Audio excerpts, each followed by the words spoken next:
Manipulative. Manipulation. Manipulator of manipulators. Manipulating lives. manipulate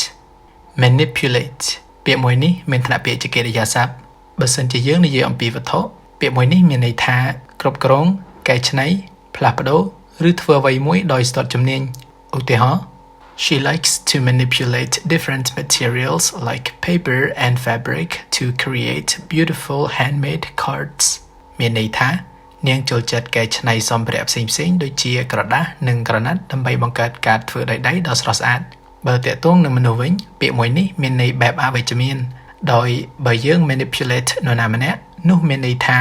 យើងជាឥទ្ធិពលលើមនុស្សម្នាក់នោះឬយើងកំពុងលបងបញ្ឆោតឬបញ្ចុះបញ្ចូលមនុស្សម្នាក់នោះឲ្យធ្វើអ្វីតាមយើងចង់បានដោយនិយាយបែបលងលោមឬបង្វែរដានឲ្យមនុស្សម្នាក់នោះគិតថាអ្វីដែលយើងចង់ឲ្យគេធ្វើគឺជារឿងត្រឹមត្រូវបើទោះបីជាភាគច្រើនរឿងនោះមិនមែនជារឿងត្រឹមត្រូវក៏ដោយជាធម្មតាមនុស្សដែលអាច manipulate នរណាម្នាក់បានគឺពូកែខាងចិត្តវិទ្យាឬពូកែខាងពាក្យសម្ដីហើយពូកែខាងមើលចិត្តអ្នកដទៃដើម្បីដឹងពីចំណុចខ្សោយរបស់គេដើម្បីរិះរកវិធីដើម្បីគ្រប់គ្រងឬកេងចំណេញពីមនុស្សម្នាក់នោះឬស្ថានភាពណាមួយឧទាហរណ៍ He tried to manipulate his girlfriend into believing that he didn't cheat on her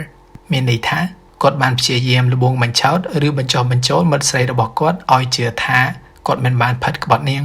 ប្រយោគនេះចង់មានន័យថាម្នាក់ប្រុសនឹងបានផិតក្បត់សង្សារគាត់តែគាត់ចង់និយាយលួងលោមដើម្បីបោកបញ្ឆោតសង្សារគាត់ឲ្យគិតថាគាត់មិនបានផិតក្បត់ទៅវិញបើថ្នាក់ពាក្យជានាមយើងប្រើពាក្យថា manipulation manipulation បើជាគុណនាមយើងប្រើពាក្យថា manipulative manipulative បើជាគុណកិរិយាយើងប្រើពាក្យថា manipulatively manipulatively បើសិនជាយើងចង់សំដៅលើមនុស្សដែលចូលចិត្តលបងបោកបញ្ឆោតឬបញ្ចុះបញ្ចូលនរណាម្នាក់ដើម្បីផលប្រយោជន៍ខ្លួនឬមនុស្សដែលប្រកែកខាងកែច្នៃគ្រប់គ្រងឬផ្លាស់ប្ដូរវត្ថុអ្វីមួយដោយស្ទាត់ជំនាញយើងប្រើពាក្យថា manipulator manipulator Manipulator. Manipulative. Political manipulators. Blue tea, manipulation. Mind manipulation. Manipulated me.